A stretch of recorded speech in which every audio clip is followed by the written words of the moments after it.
Hello everyone, it's Phil here from 121 IELTS, and in this video I'm going to show you how to generate ideas and plan a double question. If you're watching this video and you haven't attempted the other types of essay structure yet, it's very important that you make sure you understand how to write the other essays before attempting a double question. The reason for this is that the strategies, the ways that you're going to answer the other types of question are all going to be used in order to answer a double question. Planning is really important, and this is a step that quite a lot of students just try and skip. You will find if you plan your essay well, you're going to be able to write your essay much quicker. Not only that, you're going to have much more coherent ideas because you actually took the time to think about what were the simplest ideas and what ideas connect together in the planning stages of your essay writing. All good writers plan their essays. You will find that if you actually take the time and plan your essay writing will get quicker, not slower. So when writing an introduction, all introductions are made up of two parts. What are those parts? Good. Paraphrase and outline statement. Remember, for an IELTS essay, we do not write background statements. We do not start our essays with quotes. This is a 250-word IELTS essay. For your essays at university, for other essays you might have to write, your introductions might have a different structure, but for an IELTS essay, this is the structure you have to follow. This is not optional. This is the structure you should be following. You start with a paraphrase and then an outline statement, which outlines the ideas that you're going to talk about in your main body paragraph. Today's question that we're going to have a look at is, today family members eat fewer meals together. Why is this? Is this a positive or negative trend? So once we have our question, what is the very first thing that we need to do? Question analysis. Exactly. So we're going to think about what is the general topic, what are the important words in this topic that we have to make sure that we're addressing to answer the question fully, and what type of question is it? So general topic, family, maybe family meals. Topics around family are quite common. So this is something you should expect to come up, and certainly making sure you have some topic-specific vocabulary that addresses talking about family is really important. Specific words in this question. Yeah, I think meals together and or fewer, because it's showing there is a comparison. I think today also showing that when we are talking about, we've got to be addressing now, right now. Fewer, there is a comparison. Meals together. These are the key sections here. And the instructions. What type of question is this? This is what we call a double question. If you are practicing at home and you're working your way through the different question types, this should be the last question type that you attempt. If you're watching this video and you don't know how to write cause and solution questions, you don't know how to write opinion essays, don't know how to write discussion essays, go and watch videos about how to address those first. The reason for this is a double question is basically using all your knowledge of the other question types and applying it to one question. So it's really important that you understand how to answer all the other types of questions before learning how to write a double question. As the name suggests, a double question means we have two types of question. So question one is what type of question? And all of these types of questions are going to be types of questions we've already come across. So if we see why is this, it is a what type of question? It is a cause question. Anytime we're doing causes or problems and solutions, very, very important that we decide, is it asking for one cause or multiple causes? So looking at this first question, why is this? Is it asking you for one idea or multiple? Right, it says a single idea, exactly. There's no plurals in here. If there's no indication of plurals in the question, we automatically assume it is one idea. However, if you saw what are the reasons for this, you would know it is asking you for two causes.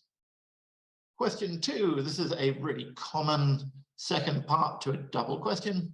Is it a positive or negative trend? What type of question is this? It is an opinion question. Whenever we are asked our opinion, what is super important that we include with our opinion? A reason. So you can remember the phrase, we never want naked opinions. You don't write an opinion on its own. So you would never say, this is a positive trend, but this is a negative trend. We always give a reason. This is a positive trend because. This is a negative trend because. How many reasons are we going to be giving? One. Okay, so question 2 is asking for your opinion and one reason. And question 1 is asking for one cause. Now we know what they're asking for. What is our next step? We need to generate ideas. When we generate ideas, these are the 3 things that should really be going through your head. Are they simple? Are they relevant? And are they specific? So for simple ideas, it should be one of the first ideas you come up with. You do not want to be, as we say in English, reinventing the wheel. Keep it simple, keep it obvious. Try and come up with ideas that you think is going to be easy to develop, and it's going to be easy to come up with examples for. It's always a good idea to come up with a couple of ideas at the beginning, because then you can look at those ideas when you're planning and decide, can I explain this? Can I come up with an example for this? So for causes, this question goes to my students in the chat. Why do you think family members eat fewer meals together today? And remember, when we're generating ideas, we don't have to be worried about grammar. Try and keep your ideas as short as possible, because it's going to be the quickest way to plan. Long working hours, everyone works. If you're watching this video at home, try and generate some ideas yourself. Remember, the more you practice generating ideas, the easier it gets.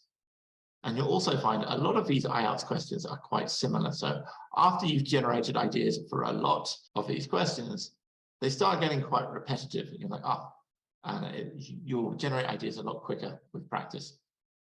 So definitely a lot of work, I think, is a relevant idea. Maybe family members don't live together now. I think in the past, families lived together. So this would be another possible idea. And here we have 3 ideas. I think these first 2 are, for me, the simplest. They're the most obvious.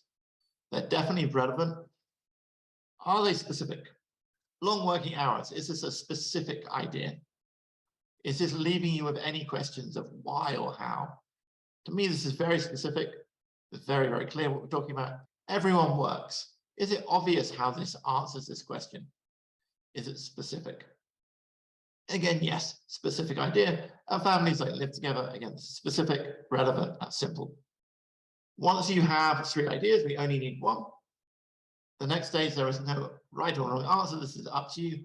What do you think is easiest to develop? Let's have a vote in the chat. Idea 1, 2, or 3. Which one do you think is going to be the easiest to come up with examples for, explanations for? Everyone says 1. Okay, great. So there's nothing wrong with these other ideas, but we only need 1. Now moving on to, is this a positive or negative trend? Again, this is completely up to you. You can answer either way, but make sure whatever you answer is easy to explain. Sometimes you'll find that you have an opinion, but it's not the easiest to explain. So it's sometimes easier to explain the opposite opinion to what you actually feel. At the moment, we've got it's negative. Everyone in the chat seems to agree. And then why? So Nabila said weaker family bonds. Okay, so they're not as close to each other. So weaker family bonds, I think the same kind of idea. This definitely looks like the most obvious idea. And you're going to find this with the majority of IELTS questions. There's normally one answer which is fairly obvious. And to me, this is definitely the first thing that would come to mind. If you come up with something immediately, don't sit there going, oh, I can't think of anything else. If you only have one idea, but that idea is relevant and obvious, great. Stick with it. So I think everyone in the chat seems to agree with this. Like, there are weaker family bonds. Is this simple? Yes. Is it relevant? Yes. Is it specific? Yes. Good idea.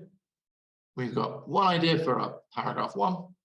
We've got our opinion plus our reason. What is the next step in the planning stage? Structure.